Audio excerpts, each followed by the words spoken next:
어떤 이들은 공정과 불공정의 문제로 하나님의 구원에 대해 시비를 겁니다.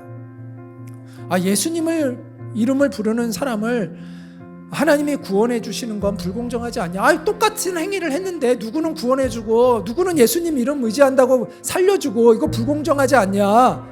이렇게 주장하는 사람들이 있어요. 그런데 그런 사람들은 이 구원의 세계에 대한 이해가 없는 거예요. 구원의 세계는 불공정과 공정의 잣대가 기준이 아니에요.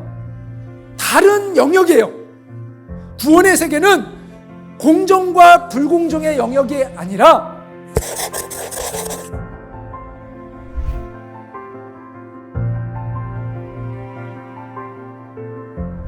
예수 그리스도의 복음과 회개라는 제목으로 여러분과 복음에 대해서 이야기를 하도록 하겠습니다. 자, 복음은 항상 앞에 정관사 더가 붙는다고 이야기했죠. 그 이야기는 one of them의 기쁜 소식이 아니라 유일한 기쁜 소식, 우리를 살리는 유일한 기쁜 소식을 의미한다고 말씀을 드렸습니다. 그래서 항상 원래는 그 복음이라고 하는 것이 원래는 맞는 말입니다. 하나님은 죄와 사망의 권세에 묶여 있는 우리를 예수 그리스도의 그 복음으로 자유롭게 하셔서 영원한 생명에 이르는 길로 우리를 인도하시죠. 예수님의 일생이 다 복음인데, 예수님의 일생이 다 그 복음인데, 그 중에서도 복음의 핵심은 예수님의 십자가와 부활입니다. 그래서 우리가 십자가와 부활의 복음이라고 흔히들 또 이야기를 하죠. 그래서 우리가 이 복음을 잘 깨달으려면 이 십자가의 의미와 부활의 의미를 잘 이해를 해야 합니다. 그래야 왜 예수님만이 유일한 복음이 되시는지, 왜 우리에게 유일한 구원의 길이 되시는지를 우리가 깨달을 수가 있습니다. 그래서 예수님의 그 십자가 죽음에 대해서 먼저 생각해 보겠는데요. 인류의 역사에서 가장 중요한 한 가지 사건을 꼽으라면 골고다 언덕에서 예수님이 십자가에 못 박혀 죽으신 사건이죠. 인류의 역사는 그 시간을 기점으로 나누어지죠. 그래서 AD, BC라는 그 기점이 예수님이시잖아요. 그리고 그 예수님의 그 사역 가운데 가장 중요한 사역은 바로 십자가에서 죽으시는 사역이죠.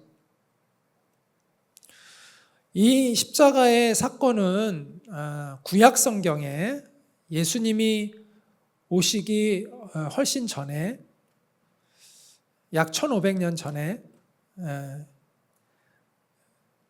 예언되어 있는, 예언이라기보다는 예표되어 있는 그러한 사건이 있습니다. 그게 뭐냐면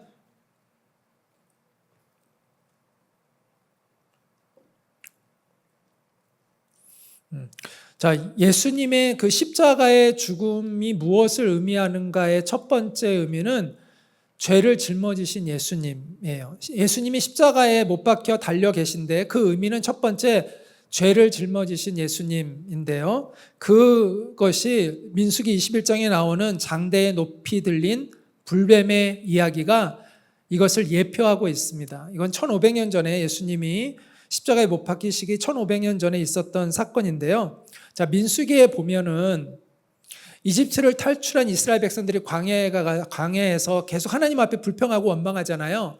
그 불순종하잖아요.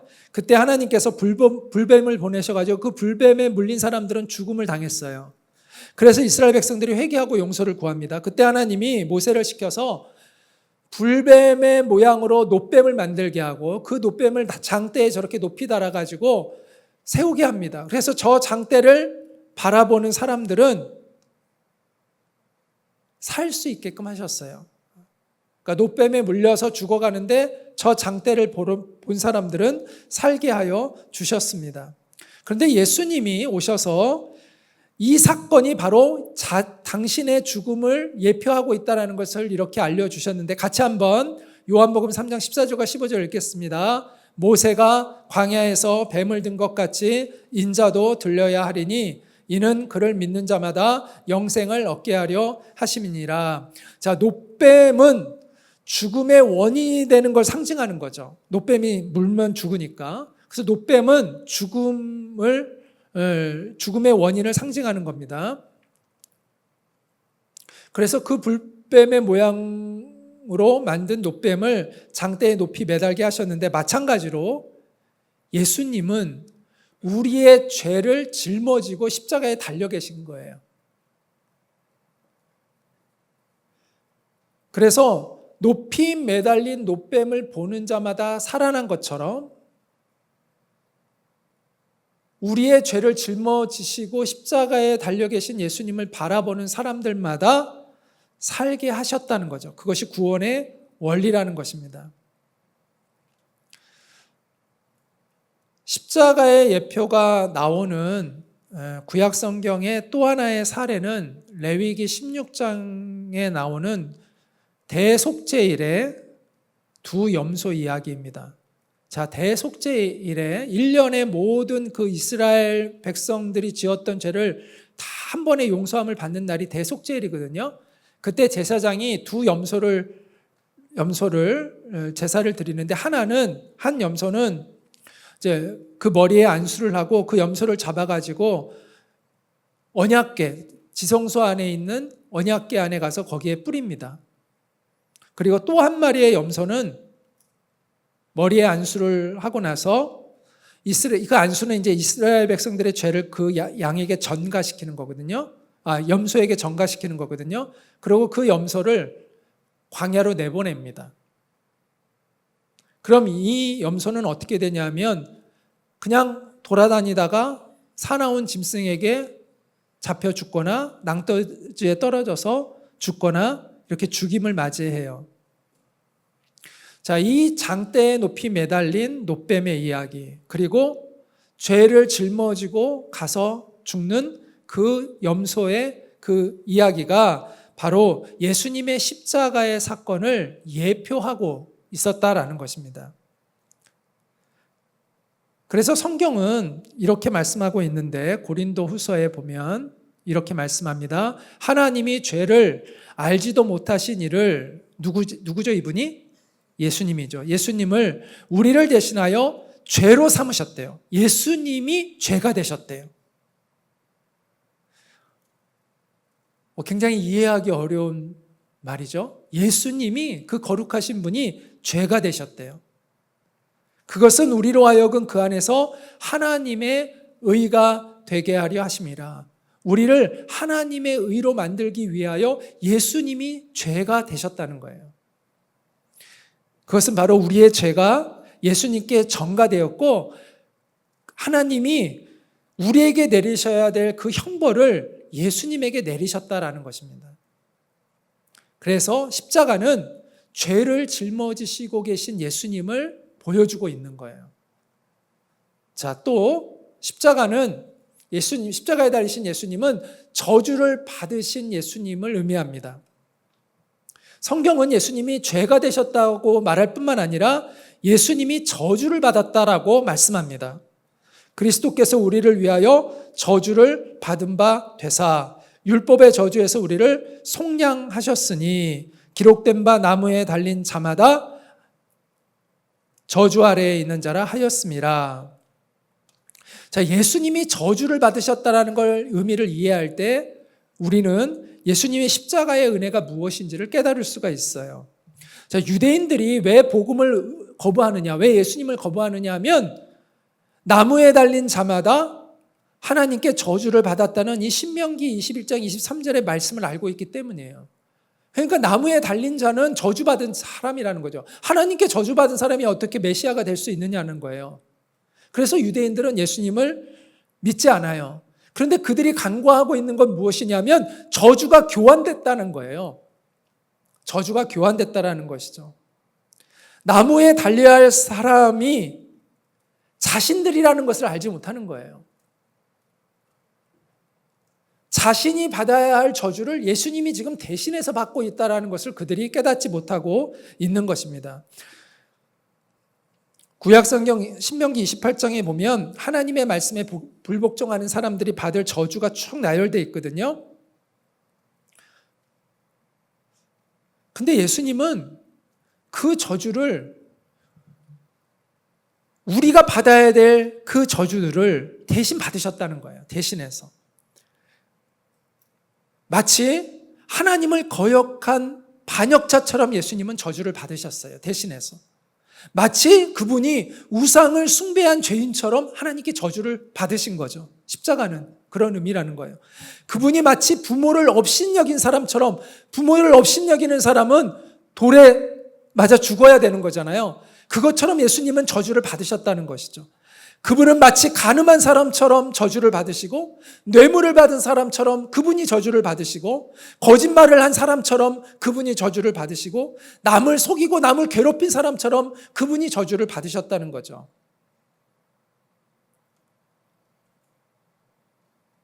마치 위선을 행한 사람처럼, 가증한 일을 일삼은 사람인 것처럼 예수님이 우리를 대신해서 저주를 받으신 것입니다. 그래서 우리가 축복을 받을 수 있는 이유는 우리가 받아야 할 저주를 예수님이 다 받으셨기 때문에 우리가 하나님의 은혜와 복을 받을 수 있게 되었다는 것을 알아야 한다는 거죠. 그것을 우리는 십자가를 통해서 깨달아야 한다는 것입니다. 그래서 이사야 53장 6절에 이렇게 말씀하는데 같이 한번 읽겠습니다. 우리는 다 양 같아서 그릇 행하여 각기 제 길로 갔거늘 여호와께서는 우리 모두의 죄악을 그에게 담당시키셨도다 라고 말씀합니다. 자, 십자가에 달리신 예수님을 바라보면서 우리는 또 어떤 의미를 발견해야 될까? 하나님의 진노를 받으시는 예수님이라는 것이죠. 악인이 받아야 하나님의 진노에 대해서 성경은 이렇게 말씀합니다. 주님은 거품이 있는 잔을 들고 계신다. 잔 가득히 진노의 향료가 섞여 있다. 하나님이 이 잔에서 따라주시면 이 땅의 악인은 모두 받아 마시고 그 찢기까지도 핥아야 한다라고 말씀하고 있습니다.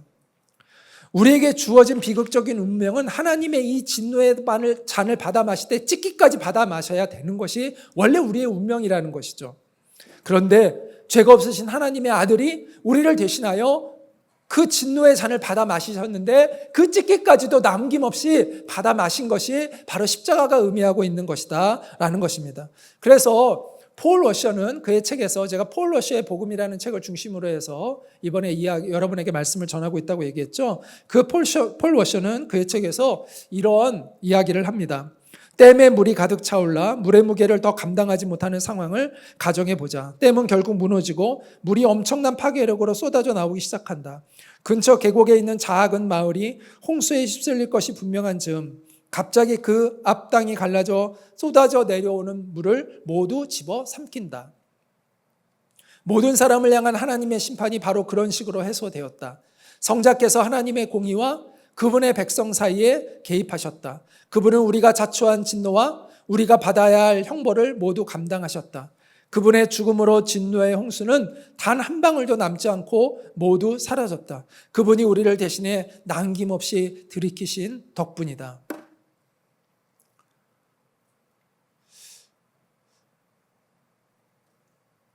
제가 이미지를 찾다가 이런 이미지를 찾았습니다. 이게 싱크홀이더라고요. 호수에 싱크홀이 생긴 거예요.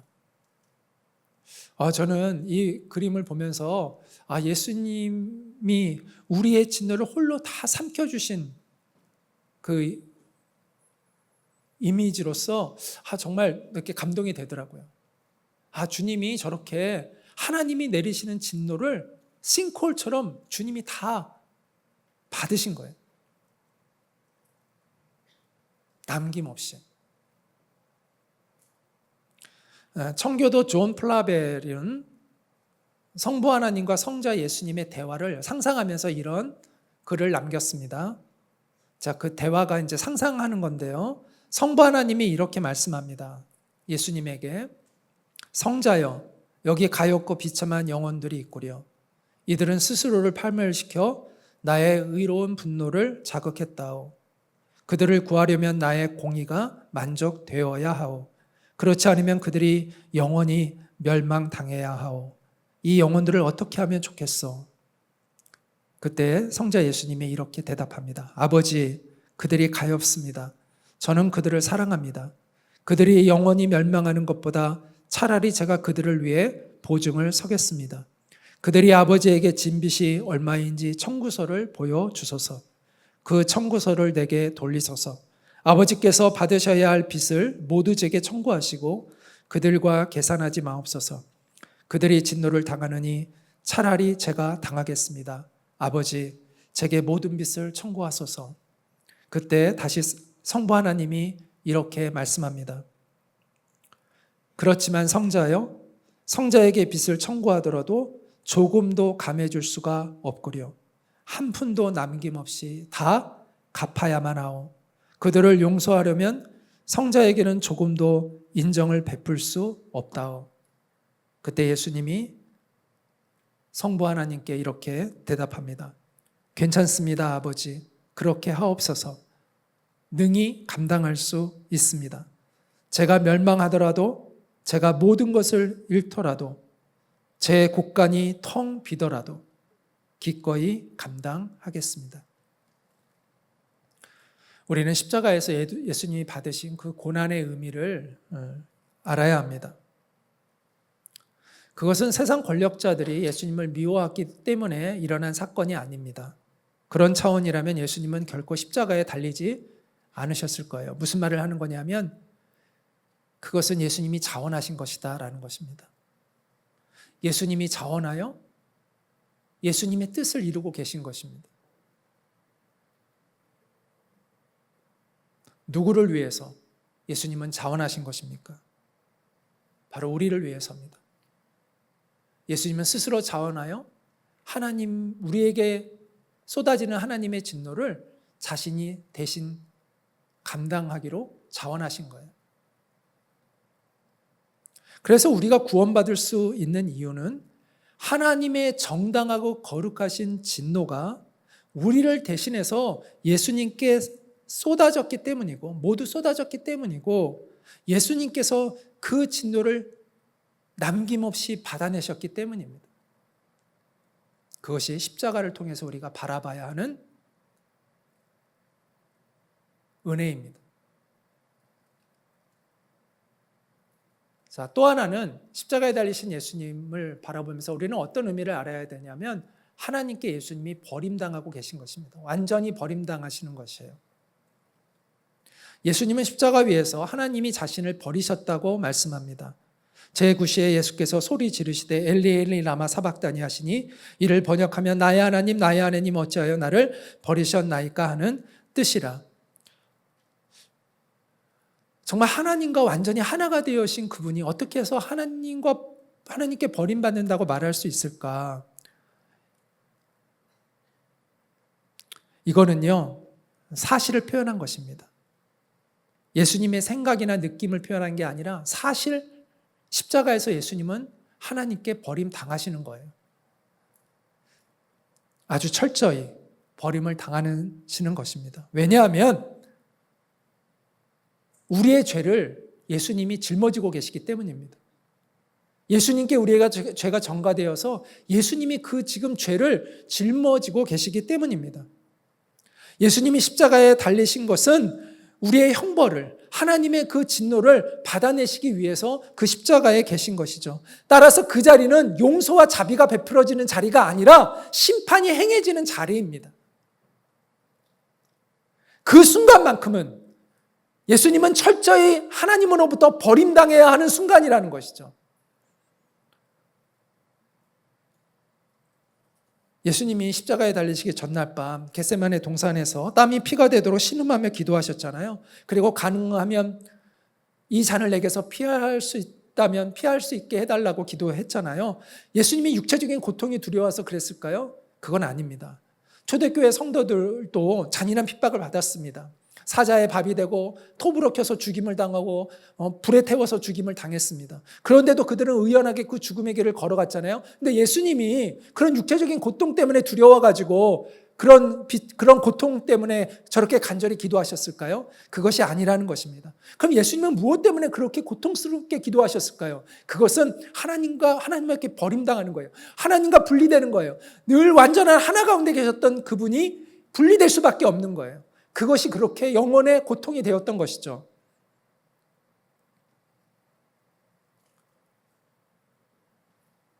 사랑으로 완전히 하나 되었던 성부 하나님으로부터 철저히 외면당해야 하는 영적인 고통, 영혼의 고통이 바로 겟세마네 동산에서의 예수님의 그 고뇌였고 기도였던 것입니다. 우리는 지금까지 십자가에 달리신 예수님을 우리가 어떤 의미로 이해해야 하는지에 대해서 같이 생각해 보았습니다. 예수님의 십자가는 우리 대신 죄를 짊어진 것을 의미하고, 그래서 우리 대신 저주를 받으신 것을 의미하고, 그래서 우리 대신 진노를 받아내신 것을 의미하고, 그래서 하나님 아버지로부터 철저하게 외면당하고 버림당하는 그러한 처절한 영적 고통을 겪으신 것을 의미하는 것이다 라고 말씀을 드렸습니다. 그런데 이 십자가의 복음은 하나님께서 친히 오랫동안, 아주 오랫동안 준비해 주신 것이라는 거예요. 구약성경 창세기에 나오는 가장 감동적인 이야기 중에 하나는 아브라함이 아들 이삭을 모리아산에서 하나님께 바치는 이야기입니다. 하나님께서 아브라함에게 네 아들 내 사랑하는 독자 이삭을 데리고 모리아 땅으로 가서 내가 내게 일러준 한 상 거기서 그를 번제로 드리라, 이렇게 말씀을 하십니다. 아브라함은 그 말씀에 순종해서 아들 이삭을 데리고 모리아 땅으로 가죠. 사흘 만에 그곳에 도착합니다. 모리아 산에 내 아들과 함께 올라간 아브라함이 이삭을 하나님께 드리기 위해서 칼을 잡습니다. 그때 하나님께서 아브라함을 멈추게 하시고 아들 이삭을 살려주시고, 대신 그 아들 이삭을 대신한 순양을 수풀에 걸려있게 하셔서 그 양으로 대신 아들 이삭을 대신해서 희생 제물이 되게 하셨습니다. 그런데 이 사건은 2000년 후에 있을 예수님의 그 십자가의 사건을 암시하고 있었습니다. 아브라함은 성부 하나님을, 이삭은 성자 예수님을 상징하고 있었던 것이죠. 아브라함이 사랑하는 독자 이삭을 희생제물로 삼으려고 했던 것처럼 하나님께서는 사랑하는 독생자 예수님을 희생제물로 삼으셨던 것입니다. 이삭에게는 이삭을 대신할 순양이 있었지만 예수님에게는 예수님을 대신한 순양이 없었어요. 예수님 그분 자체가 세상의 죄를 위해 죽으시는 어린 양이셨던 것이죠. 자, 아브라함의 놀라운 순종을 보면서 하나님이 감동을 하시고 아브라함에게 이렇게 말씀하셨습니다. 아브라함아, 아브라함아, 네가 네 아들 독자까지도 내게 아끼지 아니하였으니 내가 이제야 네가 하나님을 경외하는 줄 아노라. 폴 워셔는 그의 책에서 이제는 십자가를 바라보는 우리가 그 하나님의 놀라우신 사랑에 감동하여 우리가 하나님 앞에 이렇게 고백해야 된다고 얘기합니다. 저는 되게 이 내용이 감동이 됐어요. 우리가 이렇게 고백해야 된다는 것이죠. 하나님, 나의 하나님, 하나님의 아들, 하나님의 독생자까지도 저를 위해 아끼지 않으셨으니 이제야 하나님이 저를 사랑하는 줄 아옵나이다.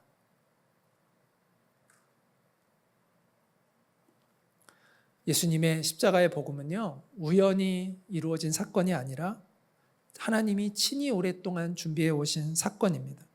그리고 하나님의 지극하신 사랑이 담겨 있는 그러한 선물입니다.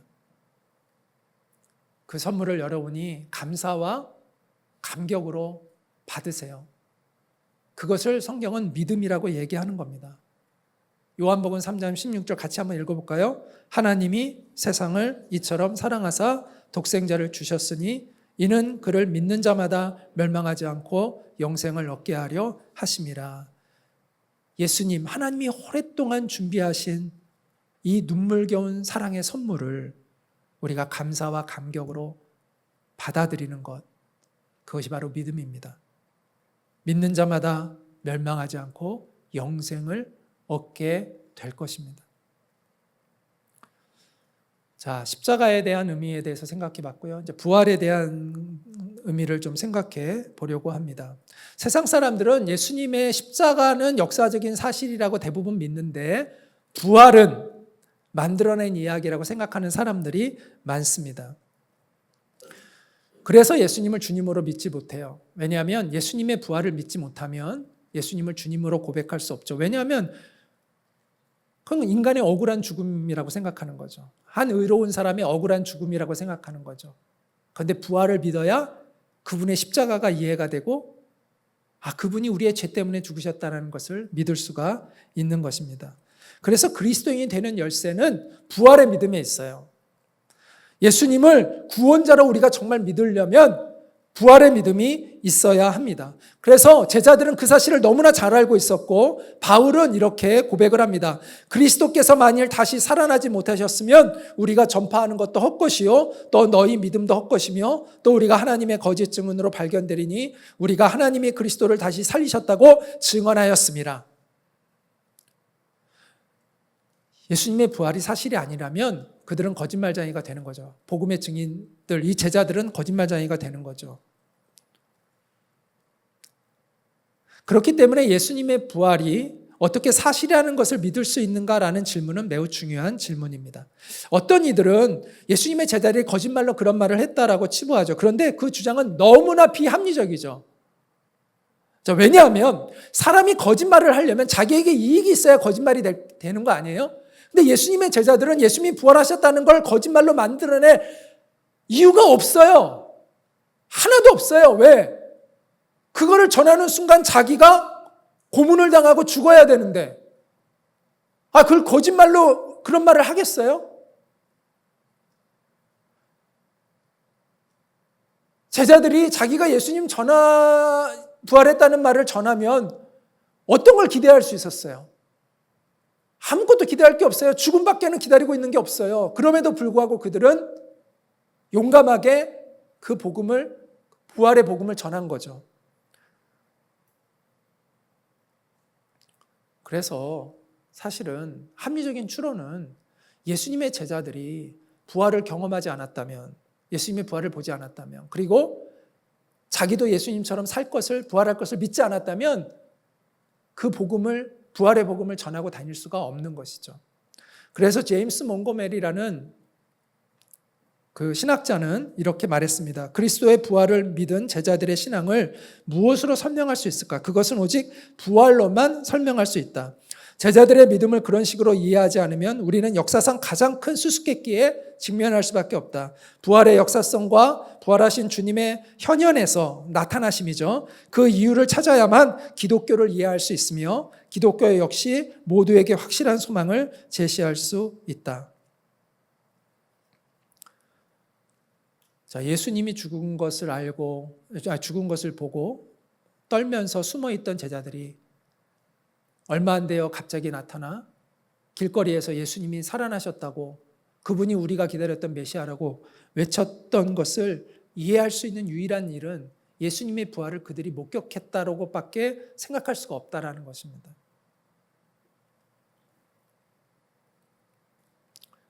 그래서 그 제자들을 데리고 가서 그 종교 지도자들이 협박하잖아요. 예수의 이름으로 말하지도 말고 가르치지도 말아라. 그랬더니 그들이 어떻게 얘기합니까? 하나님 앞에서 너희 말을 듣는 것이 하나님의 말씀을 듣는 것보다 옳은가 판단해라. 우리는 보고 들은 것을 말하지 아니할 수 없다. 이렇게 담대하게 얘기합니다. 그 담력을 우리는 어떻게 설명해야 합니까? 그리고 제자들은요, 단순히 그냥 용감한 사람으로 변화된 게 아니라 삶이 완전히 뒤바뀌었어요. 예전에는 막 권력 가지고 싸우고 자기가 높은 자리 차지하려고 싸우던 사람이 자기를 내어주고 희생하고 사랑하는 사람으로 갑자기 바뀌었어요. 가치관도 바뀌고 삶도 바뀌었어요. 그리고 역사를 바꿔놨어요. 세계 역사를. 그래서 R.A. 토레이 목사님은 이렇게 얘기합니다. 그렇게 놀랍고 획기적인 도덕적인 변화가 일어났다는 것은 무엇인가? 엄청난 사건이 일어났다는 명백한 증거다. 부활의 역사성, 곧 그들이, 예수님의 제자들이 부활하신 주님을 직접 목격했다는 사실 말고는 이런 현상을 설명할 근거가 없다. 이렇게 이야기를 했습니다. 역사는 너무나 강력하게 예수님의 부활을 증명합니다. 예수님의 부활을 부정하고 싶은 사람도 이 역사적인 명백한 증거 앞에서는 사실은 설득력 있는 말을 할 수가 없어요. 바울은 예수님의 부활을 믿지 않는 로마의 권력자들 앞에서 팔레스타인 지역을 지배했던 그런 헤롯 아그리파 2세 왕 앞에서 이렇게 말했습니다. 당신들은 하나님이 죽은 사람을 살리심을 어찌하여 못 믿을 것으로 여기나이까? 자, 예수님이 정말 하나님의 아들이라면 예수님이 무덤에 그냥 있는 게 더 이상한 거죠. 그렇지 않아요? 예수님이 정말 하나님의 아들이라면 살아나야죠. 그분이 정말 하나님으로부터 오신 분이라면 살아나야죠. 그러니까 결국은 뭐냐면 예수님이 누구냐에 대한 믿음이 결정한다는 거예요.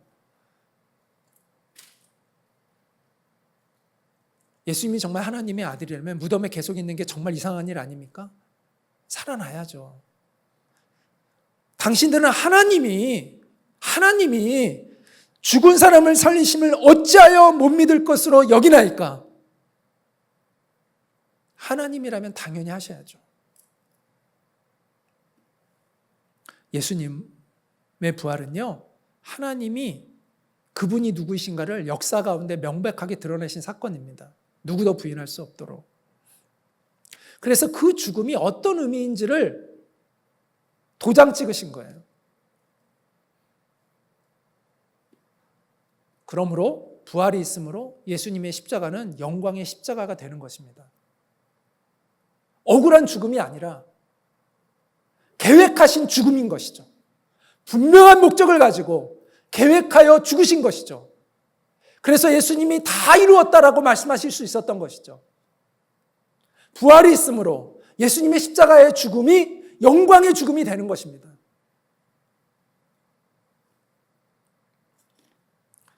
자, 우리는 지금까지 십자가와 부활의 의미를 생각해 보았습니다.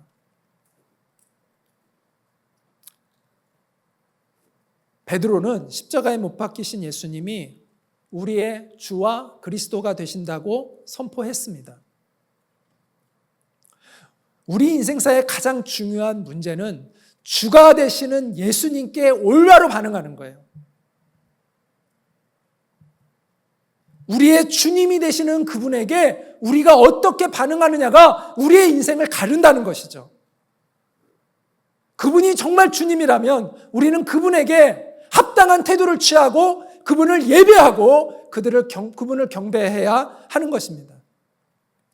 예수님은요, 우리의 창조자시라고 성경은 말씀합니다.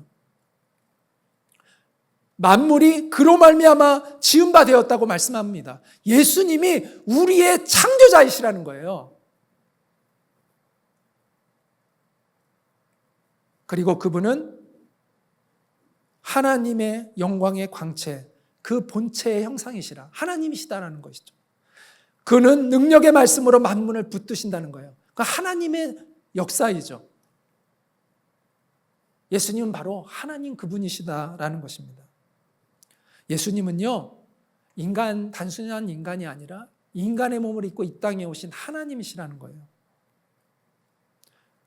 예수님은 우리에게 생명과 호흡을 주신 분이세요. 그러므로 예수님께 맞서는 것은 하나님께 맞서는 것입니다.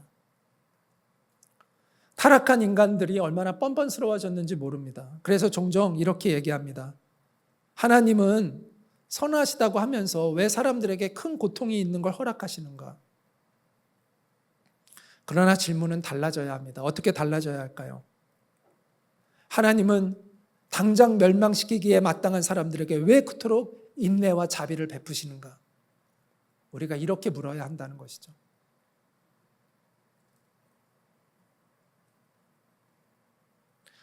죄악을 행하는 우리에게 왜 하나님이 이토록 자비와 인내를 베푸시는지 우리가 이해할 수 없다고 오히려 고백해야 한다는 것입니다. 노예는요, 주인에게 불평할 수 없습니다. 하물며 피조물인 우리가 창조주 하나님께 불평할 수가 없습니다. 그래서 바울은 이렇게 얘기합니다. 이 사람아, 네가 누구이기에 감히 하나님께 반문하느냐? 지음을 받은 물건이 지은 자에게 어찌 나를 이같이 만들었느냐 말하겠느냐? 우리가 예수님이 누구이신지 알고 우리의 위치를 알아야 됩니다. 창조주이신 예수님께 합당한 태도를 보이십시오. 그분은 우리의 경배를 받으실 하나님이십니다. 마땅한 경배를 받으셔야 하는 분이십니다. 또 예수님은 우리의 구원자가 되십니다. 그래서 우리는 예수님을 경배해야 합니다. 우리는 갈보리 언덕에서 예수님이 이루신 구원의 은총에 의지되어 있는 존재들입니다. 디도서 3장 6절부터 7절에 보면 우리 구주 예수 그리스도로 말미암아 예수님이 우리의 구주가 되신다, 구원자가 되신다라고 얘기합니다. 우리에게 그 성령을 풍성히 부어주사 우리로 그의 은혜를 힘입어 의롭다 하심을 얻어 영생의 소망을 따라 상속자가 되게 하려 하심이라. 그러니까 예수님의 은혜에 의지해서 우리는 하나님으로부터 의롭다함을 입고 하나님 나라의 상속자가 될 수 있다라고 이렇게 말씀하고 있습니다. 예수님은 우리를 정죄할 수 있는 권한을 갖고 계신 분인데 그분이 우리를 위해서 오히려 이 땅에 오셔서 대신하여 십자가에 달려 죽어 주신 것이죠. 그래서 우리는 죄사함을 얻게 되고 하나님과의 관계가 화목하게 되고 우리가 주님으로부터 의롭다 여김을 받고 영원한 생명을 누리게 된 것입니다. 찬송가 중에 하늘을 두루마리 삼고 바다를 먹물 삼아도라는 가사가 있잖아요. 우리가 하나님의 은혜를 다 기록할 수 없습니다. 그런 분을 예배하지 않으면 누구를 우리가 예배하겠습니까? 그런 분을 우리가 경배하고 찬양하지 않으면 누구를 경배하고 찬양하겠습니까? 예수님이 비추어 주신 그 구원의 빛은요, 우리의 영혼을 구원해 주시는 빛일 뿐만 아니라 인류의 어두운 문명을 밝히는 그러한 구원의 빛이기도 했습니다. 인류의 문화와 역사는 예수님의 이 십자가의 구속의 복음에 의지하여 있습니다. 노예가 해방되고 여성의 인권이 보장을 받고 약자들이 보호받은 이 모든 것들이 예수님의 그 십자가의 구속의 사랑에 감동받은 사람들에 의하여 이 일들이 이루어졌다는 것을 우리는 알아야 합니다. 평등과 자유의 가치가 확장되는 그 모든 선한 일들이 바로 예수 그리스도의 십자가의 복음의 영향력에 의해서 이루어졌다는 것이 역사가 증명하고 있습니다. 그래서 이 예수님의 구원의 빛은 우리의 개인의 삶뿐만 아니라 우리의 개인의 삶을 구원했을 뿐만 아니라 인류의 문명을 구원하는 빛이었다라는 것이죠.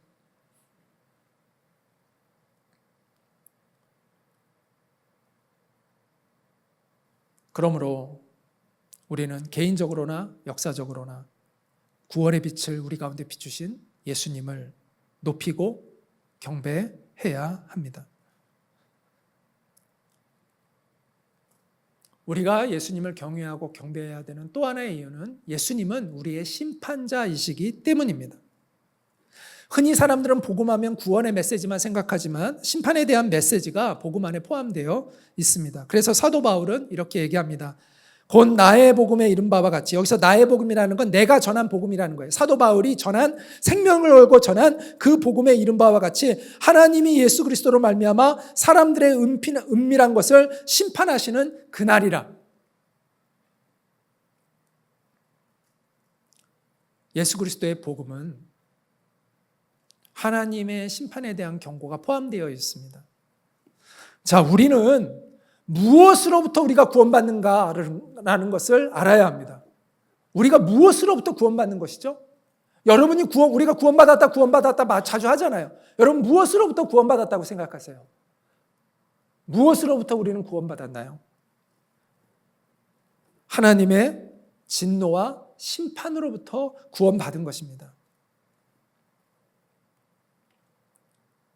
예수님이 흘려주신 그 보혈로 말미암아 하나님의 진노와 심판으로부터 우리가 구원을 받는 것입니다. 그래서 예수님이 복음이 되시는 거예요. 그래서 예수님이 기쁜 소식, 유일한 기쁜 소식이 되시는 것이죠. 그런데 오늘날 우리가 전하는 복음 가운데는 심판의 메시지가 빠져 있는 경우가 많이 있습니다. 그런데 정말 복음이 되려면 심판의 메시지가 또한 선포되어야 합니다. 예수님은 우리의 구원의 주님이시며 동시에 심판의 주님이라는 사실을 기억하십시오. 하나님의 심판을 실행하시는 분이 누구일까요? 예수님이라고 성경은 나와 있습니다. 아까 우리가 읽었던 로마서 2장 16절에 예수 그리스도로 말미암아 사람들의 은밀한 것을 심판하시는 그날이라고 되어 있잖아요. 예수님이 심판의 주가 되시는 거예요.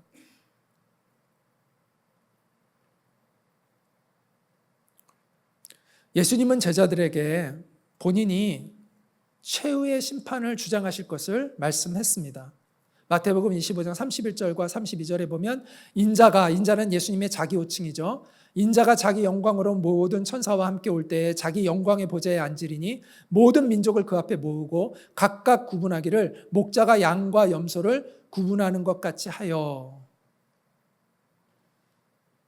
여기서 이제 양은 구원받는 사람, 염소는 구원받지 못하는 사람을 의미하는 건데요. 그렇게 가른다는 것이죠. 베드로가 행한 첫 설교에서도 이렇게 말씀합니다. 이 예수께서 우리에게 명하시기를, 그러니까 예수님이 친히 제자들에게 명령하셨다는 거예요.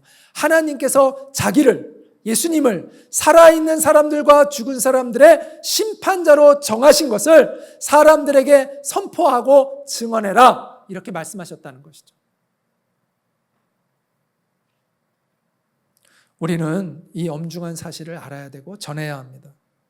심판의 날이 있다는 것, 그리고 예수님이 심판의 주로 이 땅에 오실 것이고 서실 것이라는 것이죠. 예수님께 복종하는 사람은 오시는 예수님을 구원의 주로 맞이할 것이고, 예수님께 불복종한 사람들은 오시는 예수님을 심판의 주로 맞이하게 될 것입니다. 여기서 우리는 예수님에 대한 우리의 균형점을 찾아야 합니다. 히브리서 10장 12절과 13절은 그 균형을 찾도록 이렇게 말씀해 주는데, 오직 그리스도는 죄를 위하여 한 영원한 제사를 드리시고 하나님 우편에 앉으사, 그분은 우리의 죄를 속하기 위하여 영원한 제사를 드리신 분이지만 또한 하나님 우편에 앉으사 그 후에 자기 원수들을 자기 발등상이 되게 하실 때까지 기다리시나니,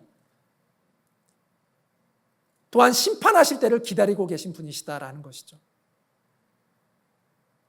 이처럼 예수님은 구원의 주님이시며 심판의 주권자이십니다. 구원의 주권자이시고 심판의 주권자이시라는 것이죠. 예수님은 원수들의 죄를 속량하기 위해서, 그 원수들을 위해서 자신을 내어주신 구원자이기도 하시지만, 끝까지 돌이키지 않는 원수들을 멸하시기 위해 기다리고 있는 최후의 심판자이기도 하다고 성경은 말씀하고 있습니다. 이 두 가지가 다 성경에 강조되고 있는 사실이라는 것을 우리는 알아야 합니다. 그러므로 예수님에 대한 우리의 마땅한 반응은 무엇일까요? 기쁨과 두려움으로 하나님을 경외하는 것입니다. 예수님을 경외하는 것입니다. 기쁨과 두려움이 함께 있는 경외함. 그것이 우리가 주님 앞에 취해야 될 합당한 태도입니다.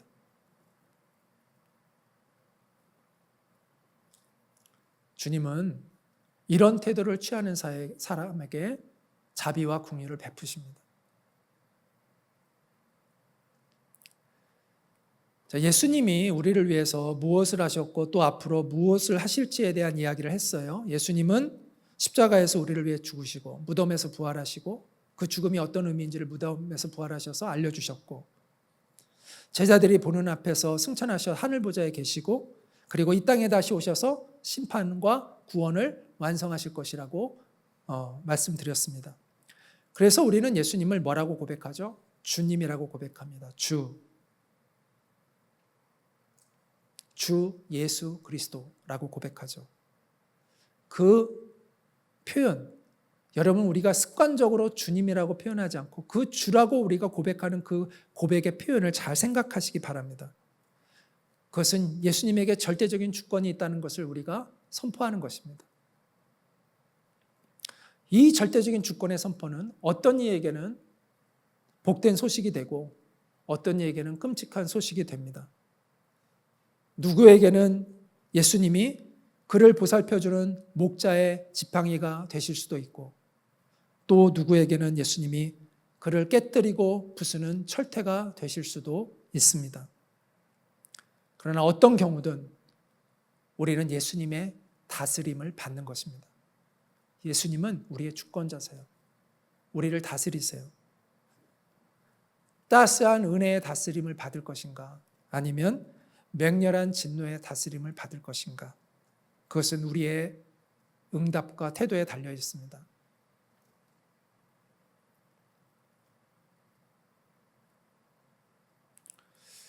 그래서 하나님의 진노를 피하려면 예수님을 경배해야 된다고 말씀합니다. 시편 기자는요, 이렇게 이야기하는데, 시편 기자는, 이 시편은 예수님이 오시기 훨씬 전에 쓰여진 성경이죠. 근데 그 예수님을 미리 봐요. 메시아를 봐요. 하나님의 아들을 봐요. 그러면서 이렇게 고백합니다. 그런즉 군왕들아 너희는 지혜를 얻으며 세상의 재판관들아 너희는 교훈을 받을지어다. 여호와를 경외함으로 섬기고 떨며 즐거워할지어다. 그의 아들에게 입맞추라. 그렇지 아니하면 진노하심으로 너희가 길에서 망하리니 그의 진노가 급하심이라. 여호와께 피하는 모든 사람은 다 복이 있도다. 정말 지혜롭고 현명한 사람이라면 예수 그리스도의 발에 입을 맞추고 예수님을 높이고 예수님께 복종하고 예수님께 피해야 합니다. 물질주의적인 그런 세계관은 이 역사를 원칙 없는 사건들의 연속으로 이해합니다. 그리고 우리의 존재를 우연의 산물처럼 얘기합니다. 그러나 성경적 세계관은 다릅니다. 우리는 우연의 산물이 아닙니다. 하나님의 형상으로 지어진 존재입니다. 그리고 역사는요, 시작과 끝이 있습니다. 역사의 종말에는 심판이 있습니다. 그리고 심판의 주권자는 예수 그리스도시라고 말씀합니다. 바울은 아테네 시민들 앞에서 그 사실을 이렇게 얘기했습니다. 알지 못하던 시대에는 하나님이 그대로 내버려 주셨지만 이제는 각처에 있는 모든 사람에게 회개하라고 명령하십니다. 이것은 하나님이 정해놓은 사람을 통해 세상을 정의로 심판할 날을 정하시고 그분을 죽은 사람들 가운데서 다시 살리셔서 모든 사람에게 믿을 만한 증거를 주셨기 때문입니다.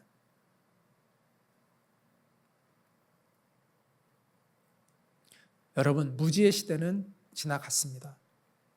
하나님의 계시가 드러나 있는 시대입니다. 예수님의 부활이 역사적으로 하나님께서 분명하게 역사적으로 그것을 증명하시고 드러내신 그러한 부활의 사건이 이미 있습니다. 지금은 무지의 시대가 아니에요. 이미 진리가 드러나 있고 밝혀져 있는 시대라고 말씀합니다. 구원과 심판의 갈림길이 선포되어 있고 명확하게 알려졌고 그 기준이 제시되었고 합당한 반응이 요구되고 있는 시대를 우리는 살고 있다는 것이죠. 그래서 아들을 믿는 자에게는 영생이 있고 아들에게 순종하지 아니한 자는 영생을 보지 못하고 도리어 하나님의 진노가 그 위에 머물러 있느니라라고 말씀합니다. 부디 여러분을 대신해서 하나님의 진노를 받아내신 하나님의 아들 예수 그리스도를 여러분 믿고 경배하는 여러분 되시기를 바랍니다. 그에게는 하나님의 은혜가 부어질 것입니다. 어떤 이들은 공정과 불공정의 문제로 하나님의 구원에 대해 시비를 겁니다. 예수님을 이름을 부르는 사람을 하나님이 구원해 주시는 건 불공정하지 않냐? 똑같은 행위를 했는데 누구는 구원해 주고 누구는 예수님 이름 의지한다고 살려주고 이거 불공정하지 않냐? 이렇게 주장하는 사람들이 있어요. 그런데 그런 사람들은 이 구원의 세계에 대한 이해가 없는 거예요. 구원의 세계는 불공정과 공정의 잣대가 기준이 아니에요. 다른 영역이에요. 구원의 세계는 공정과 불공정의 영역이 아니라 은혜의 영역이에요. 자, 공정과 불공정을 논하려면요, 자격이 있어야 돼요. 자, 다시. 공정과 불공정을 논하려면 그 사람이 그거에 대해서 시비를 걸려면 그 사람에게 자격이 있어야 시비를 걸 수가 있는 거예요. 제가 한 가지 예를 한번 들어볼게요. 지금 생화학 전쟁이 나가지고 독가스가 지금 밖에 막 퍼져 있어요. 그래서 이제 사람들이 방독면을 사기 위해서 약국에 지금 모여 있어요. 빨리 방독면을 사야 돼. 길이 굵게 줄 서져 있어. 그런데 마지막 방독면이 하나 남은 거야. 이제 마지막 방독면이 남았다고 했는데 그 판매하는 사람이 저는 뒤에 서 있었는데 왠지 저를 좋아해서 그 사람이 저한테 와가지고 그 방독면을 줬다고 합시다. 그럼 사람들이 항의를 할까요? 안 할까요? 항의하죠. 그 항의가 정당해요? 정당하지 않아요? 정당하죠. 네, 헷갈려요. 다시 시작할까요? 정당하잖아. 왜 줄 서 있었으니까. 나는 뒤에 줄 서 있었고 지금 다 줄 서서 살려고 기다리고 있는 사람들이잖아. 근데 그 사람이 하나 남은 사람을 바로 앞에 있는 사람에게 줘야지. 팔아야지. 근데 그 사람이 나한테 와가지고 팔면은 어떻게 되겠어? 그럼 용납이 안 되지. 그건 당연한 거지. 왜? 줄 서 있는 사람은 자격이 있는 거예요. 그것을 먼저 나보다 구입할 자격이 있어요. 자, 그런데 이제 상황이 바뀌어요. 어떻게 바뀌었냐면 맨 마지막에 그걸 어떤 사람이 샀어. 그리고 뒤에 줄 서 있는 나에게 와서 그 자기가 산 방독면을 나에게 줬다고 생각해봐. 자, 그러면 그 사람에게 누가 항의를 할 수 있어요? 없어요? 항의를 할 수 없어. 왜? 그건 그 사람이 산 거야. 자기 거야. 자기 거를 나한테 나눠줬는데 판매원이 나한테 팔면 문제가 되지만 자기가 산 거를 나한테 나눠줬는데 누가 시비를 걸겠어? 다른 사람은 공정과 불공정을 그 사람한테 논할 수가 없어요. 당신 어떻게 불공정하게 저 사람에게 그걸 줍니까? 나에게 주지. 자격이 안 돼. 그 자기 건데. 자기가 자기 마음대로 자기 걸 준 건데 누가 그것을 불공정의 시비를 걸겠어요? 자, 구원과 영생은 누구의 것이냐? 생명은 누구에게 있느냐? 예수님에게 있는 거예요. 예수님이 소유하신 거예요. 예수님이 십자가에서 자기를 의지하는 자에게 그걸 줄 수 있는 정당한 권리를 예수님이 갖고 계신 거예요. 예수님이 그 권리를 취하신 거예요. 그걸 예수님이 나누어 주고 싶은 사람에게 나누어 주시는 거예요. 누구에게 나눠줄지도 이미 얘기하셨어요. 내가 이런 사람에게 나눠주겠다고. 그 예수님에게 공정과 불공정을 논하는 그것은 말이 안 되는 얘기라는 거죠. 그러면 어떤 태도를 취해야 될까요? 공정과 불공정을 논할 게 아니라 예수님, 내게도 은혜를 베풀어 주십시오 라고 고백해야 되는 거죠.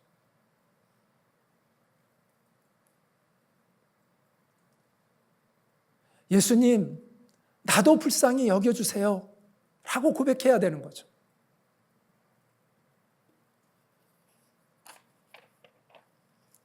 하나님이요, 우리를 지옥으로 억지로 밀어넣으시는 게 아니잖아요. 우리가 지은 죄의 결과로 지옥에 내려가는 거잖아요. 우리가 스스로 지은 죄의 결과로 우리가 지옥에 들어가는 거잖아요. 단지 거기서 건져냄을 받는 사람들이 있어요. 은혜를 입는 사람들이 있다는 거예요.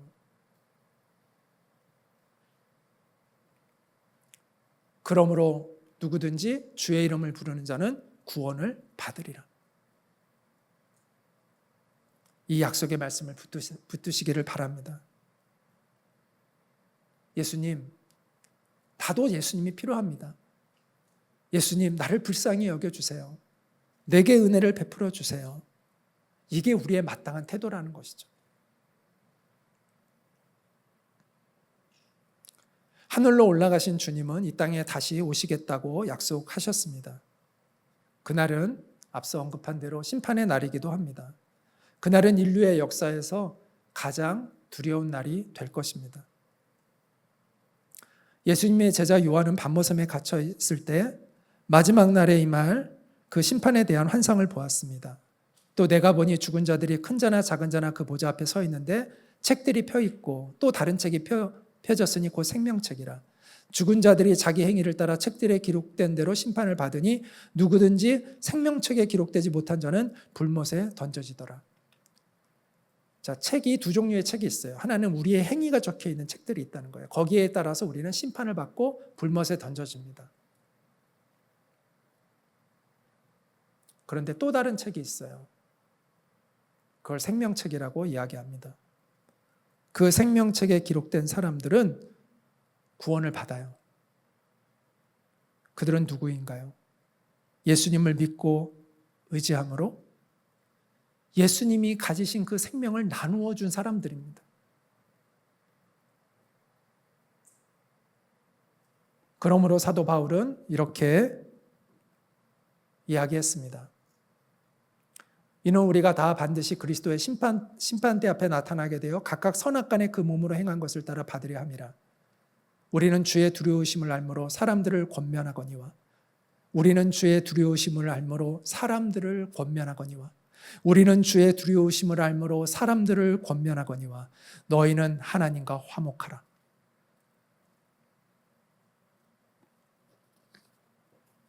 저도 여러분에게 간절히 권면합니다. 예수님과 화목하십시오.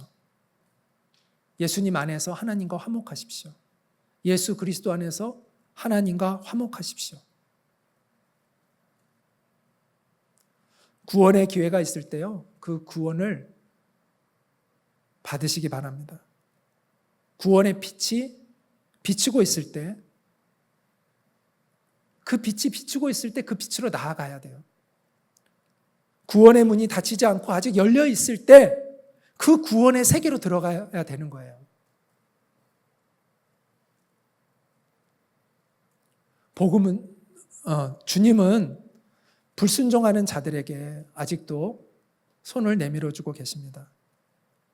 로마서 10장 21절에 이런 말씀이 있어요. 순종하지 아니하고 거슬러 말하는 백성이가 내가 종일 내 손을 벌렸노라.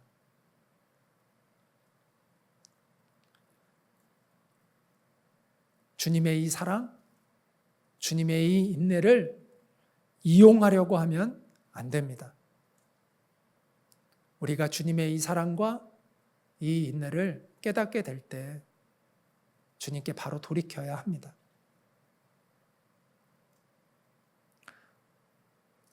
예수님은 구원의 주님이시고 심판의 주님이라고 말씀했습니다. 그 주님께 올바로 반응하는 여러분이 되십시오. 그 올바른 반응은요, 회개입니다. 그 올바른 반응의 출발은 회개입니다. 회개는 예수님을 불순종하며 예수님을 거역하며 살고 있던 삶에서 돌이켜 예수님께 복종하는 삶을 살기로 결심하는 것입니다. 그러면 그에게 새로운 세계가 열립니다. 은혜의 세계가 열립니다. 예수님이 우리를 위해서 이루어 놓으신 그 구원의 효력이 그 사람의 인생에 미칩니다. 그래서 죄가 지배하는 인생에서 벗어나 하나님의 은혜가 다스리는 새로운 인생을 맞이하게 됩니다. 그 약속의 말씀을 붙드시기 바랍니다. 그러므로 너희가 회개하고 돌이켜 너희 죄 없이 함을 받으라. 이같이 하면 새롭게 되는 날이 주 앞으로부터 이를 것이요.